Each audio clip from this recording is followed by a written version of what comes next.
मार्गशीर्ष महिना संपून जी अमावस्या येते त्या अमावस्येला आपल्याला आपल्या घरामध्ये पितृदोष निवारण्यासाठी काही उपाय घरामध्ये करायचे आहे. कारण काही वेळेला काहींना खूप असा पितृदोष लागलेला असतो आणि ज्यामुळे आपल्या घरामध्ये आपल्याला अनेक कामामध्ये अडचणीत असतात. तर पितृदोष निवारण्यासाठी आपल्याला अमावस्येला कोणते असे उपाय सोपे आपल्या घरगुती करायचे आहेत याविषयी तुम्हाला आजच्या व्हिडिओमध्ये मी सविस्तर अशी माहिती देणार आहे. तुम्ही जर माझ्या चॅनलवर नवीन असाल तर चॅनलला लाईक करा, शेअर करा, नक्की सबस्क्राईब करा. चला आता व्हिडिओला सुरुवात करूया. सर्व स्वामी सेवेकरांना श्री स्वामी समर्थ. तर तुमचं प्रियालय या चॅनलमध्ये अगदी मनापासून स्वागत आहे. आज आहे गुरुवार आणि सर्व स्वामी सेवेकरांना शुभ गुरुवार. स्वामी महाराज तुमच्या मनातील सर्व चांगल्या इच्छा नक्कीच पूर्ण करतील ही स्वामीचरणी प्रार्थना. तर बघा, आता मार्गशीर्ष महिना संपणार आहे आणि आज मार्गशीर्ष महिन्यातला शेवटचा गुरुवार आहे. उद्या अमावस्या लागणार आहे. शुक्रवारी अमावस्याला प्रारंभ होत आहे आणि शनिवारी अमावस्या संपत आहे. तर अमावस्या कधी लागणार आहे, अमावस्या कधी संपणार आहे हे पण मी तुम्हाला सांगेन. पण त्याच्याच आधी तुम्हाला मला काही गोष्टी सांगायच्या आहेत की जेव्हा आपल्याला अनेक कामामध्ये अडचण निर्माण होत असतात. आपण हाती घेतलेल्या प्रत्येक कामामध्ये आपण किती जरी प्रयत्न केले तरी सुद्धा आपल्याला यश येत नाही. आपल्याला शिक्षणामध्ये अडथळे निर्माण होतात. आपण खूप देवाचं करत असतो, पोथीवाचन करतो, सर्व देवाच्या ज्या धार्मिक गोष्टी असतील त्या सर्व करत असतो, तरीसुद्धा आपल्याला कोणत्याच कामामध्ये यश येत नाही. त्यावेळेला अशा घरावरती आणि अशा घरातील प्रत्येक व्यक्तीला हा पितृदोष लागलेला असतो. आणि उपाय घरामध्ये करणार ना, त्यावेळेला तुम्हाला कोणतं जरी अडचण आली, कोणते जरी प्रॉब्लेम आले तरीसुद्धा त्यातून एक मार्ग मिळेल. की जेव्हा आपलं संकट येतं, अडचण येतं, त्यावेळेला जर आपले पित्र जर आपल्याला खुश असतील, आपण जर पित्रांसाठी अमावस्येला उपाय जर केले तर पित्र आपल्यावर नक्कीच खुश होतात बघा. आणि आपल्याला आशीर्वादसुद्धा देतात. आणि जेव्हा आपल्याला पितृदोष लागलेला असतो त्यावेळेला काय असतं, तर जेव्हा आपल्याला पितृदोष का लागतो हे आधी तुम्हाला सांगते. जेव्हा आपण आपल्या पित्रांसाठी काहीच करत नाही, म्हणजे अमावस्येला सुद्धा आपल्या वरती आपण दहीभात सुद्धा शिंपडत नाही बघा. काहींच्या घरामध्ये अमावस्येला काही सुद्धा करत नाही, साधा नारळ सुद्धा फोडला जात नाही. याचा अर्थ असा की आपण पित्रांसाठी अमावस्येला काहीच करत नाही, त्यावेळेला आपल्याला पितृदोष लागतो. पित्रांचे जे श्राद्ध असतात, पित्रांचे जे विधी असतात ते सुद्धा आपल्याकडनं होत नाहीत. त्यामुळे सुद्धा आपल्याला पितृदोष लागतो. आणि पितृदोष लागल्यानंतर आपण किती जरी काही जरी केलं तरी सुद्धा कुठल्याच कामामध्ये यशच नाही. तुमच्या घरामध्ये जर मुलं असतील त्यांना सुद्धा शिक्षणामध्ये खूप असे अडथळे निर्माण होतात. आपल्याला संसारामध्ये अनेक अशा समस्या निर्माण होतात. आपण जे दैनंदिन जीवन जगत असतो ना, ह्यामध्ये सुद्धा आपल्याला खूप असे संघर्षांना सामोरे लागतात. आपल्या घरामध्ये छोट्या मोठ्या गोष्टींवरनं सतत वाद भांडणे होत असतात. त्या घरामध्ये प्रखर असा पितृदोष असतो. आणि हा पितृदोष दूर करण्यासाठी तुम्ही आता येणारी जी अमावस्या आहे बघा, त्या अमावस्येला तुम्ही नक्कीच तुमच्या घरामध्ये हे उपाय करून बघा. आणि इथून पुढे ज्या अमावस्या असतील, म्हणजे पौष महिन्याची नवीन वर्षाच्या पासून अमावस्याला ज्या सुरुवात होणार आहेत, आजच्या अमावस्या धरून इथून पुढचे जे 2026 मधल्या ज्या अमावस्या असतील त्या प्रत्येक अमावस्याला तुम्ही हे उपाय तुमच्या घरामध्ये नक्कीच करू शकता. आता ह्या वर्षामध्ये आपल्याकडून काही जर चुका झाल्या असतील तर त्यासुद्धा या अमावस्याला तुम्ही जे उपाय केल्यानंतर तुमच्या आयुष्यामधील अशक्य गोष्टीसुद्धा शक्य होतील. कारण तुम्हाला पित्रांचा आशीर्वाद मिळेल, पित्र तुमच्यावर खुश होतील आणि येणारं वर्षसुद्धा तुम्हाला सुख समृद्धीचं, ऐश्वर्याचं आणि प्रत्येक कामामध्ये यश येणारं नक्कीच जाईल. यासाठी उपाय तुम्ही नक्कीच करा. आता मी तुम्हाला प्रथम सांगते की अमावस्या कधी सुरू होणार आणि कधी समाप्त होणार, तर उपाय कधी करायचा. तर बघा, आता शुक्रवारी 19 डिसेंबरला पहाटे 5 वाजता अमावस्येला सुरुवात होते. तर त्यानंतर शुक्रवारचा पूर्ण दिवस हा अमावस्याचा आहे आणि शनिवारी 20 डिसेंबरला सकाळी 7 वाजता अमावस्या समाप्ती होते. तर आपल्याला हे उपाय, हे तोडगे किंवा हे जे मी तुम्हाला सांगणार आहे सर्व कधी करायचं हा विधी, तर आपल्याला हा शुक्रवारच्या पूर्ण दिवसामध्ये हे सर्व करून घ्यायचं आहे. आपल्या इथं म्हणजे हिंदू धर्मामध्ये बघा, उगवतीला म्हणजे जेव्हा सूर्यानं अमावस्या किंवा सूर्यानं जर पौर्णिमा बघितली तर ती आपण खरी पौर्णिमा मानली जातो. किंवा अमावस्या सुद्धा ही सूर्यानं बघितलेली आपण खरी धरतो. पण आत्ताची वेळ जी अशी आहे बघा, शुक्रवारी सुद्धा पहाटेच लागते, म्हणजे सूर्यानं बघितलेलेच आहे. आणि शनिवारी सुद्धा सूर्यानं बघितलेलीच आहे आणि त्यानंतर अमावस्या समाप्ती 7ला होत आहे. तरीसुद्धा आपल्याला हे उपाय तोडगे हे शुक्रवारीच करायचे आहेत. 19 डिसेंबरला दिवसभरामध्ये तुम्हाला हे सर्व उपाय तोडगे आपल्या घरामध्ये करायचे आहेत.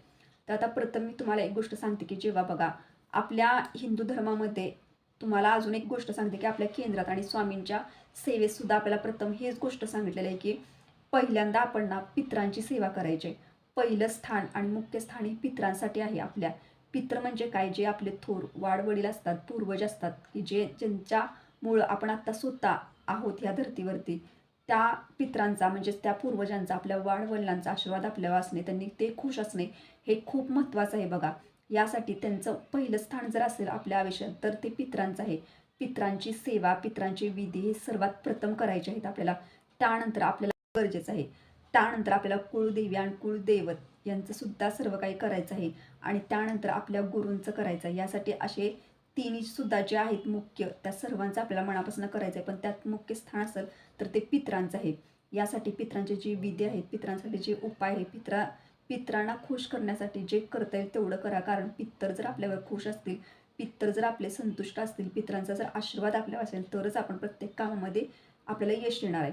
तर त्या दिवशी आपल्याला शुक्रवारी बघा, अमावस्या दिवशी आपल्याला प्रथम काय करायचं आहे, तर बघा त्या अमावस्याला, प्रत्येक अमावस्याला तुम्हाला उपाय करायचा आहे. तर अमावस्याला सकाळी आपण लवकर उठणार, त्यावेळेला तुमच्या जवळपास जर एखादी नदी असेल, जवळपास जर नदी असेल तर तिथं जाऊन तुम्ही स्नान करा. कारण नदीमध्ये अमावस्याला स्नान करणं हे खूप पवित्र मानलं गेलं आहे. जरी तुमच्या इथं नदी नसेल तर तुमच्या घरामध्ये आपण जेव्हा सकाळी लवकर उठलं आंघोळ करणार, त्यावेळेला आंघोळच्या पाण्यामध्ये तुम्हाला गंगाजल टाकून आंघोळ करायची आहे. यामुळे सुद्धा आपले पितृ हे आपल्यावर नक्कीच खुश होतात. आता हा एक उपाय तुम्ही तुमच्या घरामध्ये करू शकतात. आता त्या दिवशी सकाळी बघा, आपल्याला सकाळी लवकर उठल्यानंतर आंघोळ वगैरे झाल्यानंतर आपल्याला प्रथम कोणतीच गोष्ट करायची नाही, ना देवाचे विधी करायचे आहेत, ना दुसऱ्या कुठल्या कामं करायचे आहेत. आंघोळ झाल्यानंतर आपल्याला प्रथम बाहेर यायचं आहे. आता ही जी सेवा आहे किंवा पितरांसाठी हे जे उपाय आहे ती घरातली कोण व्यक्ती करू शकते, तर प्रत्येक व्यक्ती करू शकते. पण जास्त करून हे जे उपाय, हे जे तोडगे आहेत, ती जी घरातली महिला आहे बघा, ह्या महिलेनेच करा. कारण घरातले जे पुरुष असतात ते कामानिमित्त बाहेर जातात, त्यामुळे त्यांना हे जमत असेल तर त्यांनी केलं तरी चालेल. पण जर एखाद्या महिलेची जर इच्छा असेल, तिनं केले तरी सुद्धा चालू शकते. तर तुम्ही दक्षिणाला तोंड करायचं आहे आणि दक्षिणाला तोंड केल्यानंतर आपल्याला बसण्यासाठी एखादं चटई किंवा एक छोटंसं असं कापड घ्यायचं आहे, वस्त्र घ्यायचं आहे बसण्यासाठी, की जे फक्त आपण पितरांसाठीच वापरायचं. ते पुन्हा आपल्याला देवघराची पूजा करताना आपल्याला घ्यायचं नाही. आता तुम्हाला मागच्या व्हिडिओमध्ये मी सुद्धा सांगितलेलं आहे की पितरांचे, जेव्हा आपण पितरांचे स्तोत्र म्हणत असतो, पितरांचे जे पण पूजापाठ किंवा पितरांसाठी जे पण विधी करत असतो, त्यासाठी बसण्यासाठी जे आसन घेतो ना, पितरांच्या ज्या वापरलेल्या गोष्टी कोणत्या पण असतील त्या देवाला कधीसुद्धा यूज करायच्या नाहीत. आपल्याला ते वस्त्र जे असेल ना ते साईडलाच ठेवायचं आहे. आता बसण्यासाठी आपल्याला आसन हे घ्यायलाच पाहिजे. आपल्याला खाली फरशी बसून ही सेवा करायची नाही. तर अमावस्या दिवशी आपल्याला बसण्यासाठी एक आसन घ्यायचं. पहिल्यांदा आपण जेव्हा आंघोळ करून बाहेर येणार त्यावेळेला आपल्याला कुठेसुद्धा हात लावायचा नाही.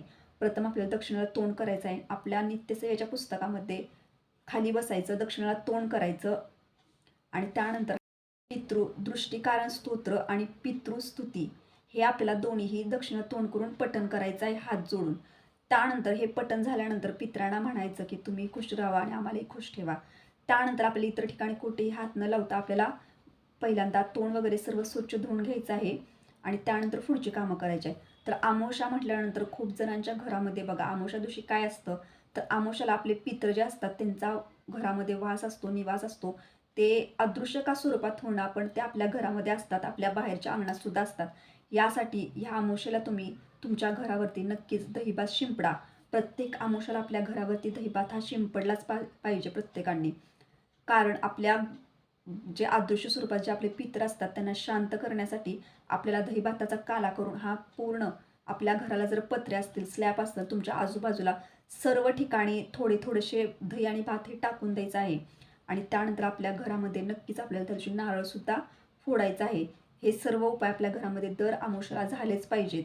यामुळे आपले पितर आपल्या खुश होतात, पितरांना शांती मिळते, पितरांचा आशीर्वाद आपल्याला मिळतो आणि ज्या घरामध्ये या सेवा होते त्या घरामध्ये नक्कीच पितरांचा आशीर्वाद कायम राहतो बघा. आता हा पण उपाय करू शकता.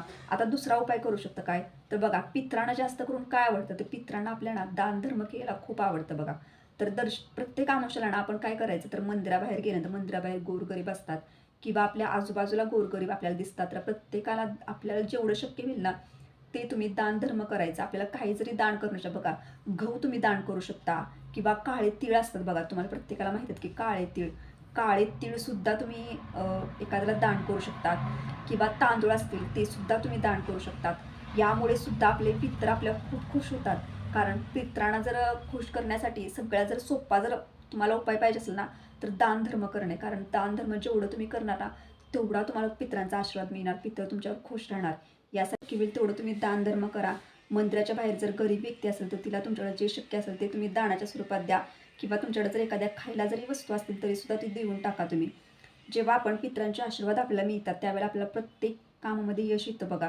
आणि ज्या वेळेला आपल्या पित्र आपले खुश नसतात, त्यावेळेला काय होतं, तर आपल्या घरामध्ये छोट्या मोठ्या गोष्टींवरून भांडणं होत असतात.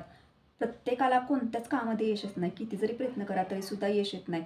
त्यावेळेला आणि पितृदोष आपल्याला असाच लागत नाही, तर पितृदोष का लागतो तर आपण पित्रांसाठी काहीच करत नाही, ना पित्रांचे विधी करत असतो, ना पित्रांचे व्यवस्थित श्राद्ध करत असतो, ना घरामध्ये प्रत्येक आमुषाला नाही सुद्धा कोणत्या त्यांच्या बाबतीच्या ज्या सेवा असतील, पित्रांसाठीच्या सेवा असतील त्यासुद्धा करत नसतो. यासाठी आपल्याला पितृदोष हा लागत जातो. आणि बघा, आपल्या प्रत्येकाच्या घरामध्ये पित्रांची सेवा होणं खूप गरजेचं आहे, कारण आपल्या आयुष्यामध्ये पहिलं स्थान हे असेल जर तर पित्रांना आहे बघा. कारण आपण पित्र म्हणजे आपले थोर वाढ वडील जे पूर्वज असतात, की ज्यांच्यामुळं आपण आपल्या आयुष्यात पुढे जात असतो. कारण त्यांचा आशीर्वाद आपल्यावर जर असेल तरच आपण आयुष्यात पुढे जाणार आहे. मग तुम्ही किती जरी देवाचं करा, किती जरी धार्मिक पाठ करा, पूजापाठ करा आणि पित्रांचं जर तुम्ही काहीच करत नसाल ना, तर ह्या सेवेचं फळ तुम्हाला कधीही मिळणार नाही.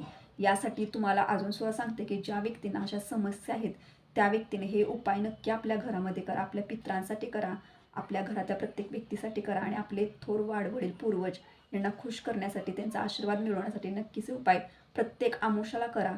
तुम्हाला ह्यातले जो उपाय करणं शक्य होईल ना, तो उपाय तुम्ही घरामध्ये नक्कीच करा. तर आता बघा, आपण जेव्हा कसं असतं, की आपल्या आयुष्यात प्रत्येकाच माहिती आहे, की आपल्याला केंद्रात सुद्धा सांगितले, की आपले कुळदेवी, कुळदैवत यांचं सुद्धा आपल्याला तेवढंच करायचं आहे. जेव्हा ह्या आपण कुळदेवी, कुळदेवतांचं जेवढं करतो, पित्रांचं जेवढं करतो आणि जेवढं आपल्या गुरूंचं करतो, स्वामींचं करतो, त्याच वेळेला आपण आयुष्यामध्ये नक्कीच पुढे जातो बघ. तर आजच्या व्हिडिओमध्ये मी तुम्हाला अमावस्या दिवशी आपल्या पित्रांचा आशीर्वाद मिळवण्यासाठी हे उपाय नक्कीच घरामध्ये करता येईल, यासाठी तुम्हाला आजच्या व्हिडिओमध्ये मी सविस्तर माहिती दिली आहे. तुम्हाला जर व्हिडिओ आवडला असेल तर लाईक करा, शेअर करा, नक्की सबस्क्राईब करा.